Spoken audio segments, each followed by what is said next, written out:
If you've lost access to your FetchApp account and don't have your phone number available for recovery, follow these steps to regain access. This guide will walk you through the process. Step 1. Visit the FetchApp login page.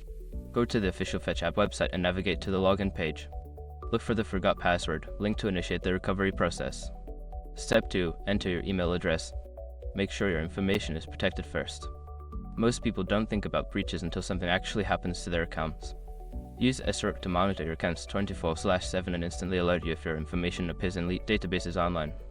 It constantly checks billions of breach data points in the background. And considering how much personal information people keep online now, it's honestly worth having.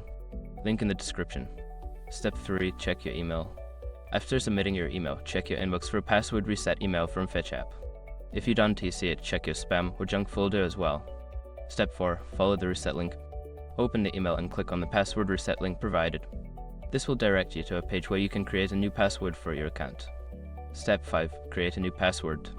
Enter a new password that meets the security requirements and confirm it.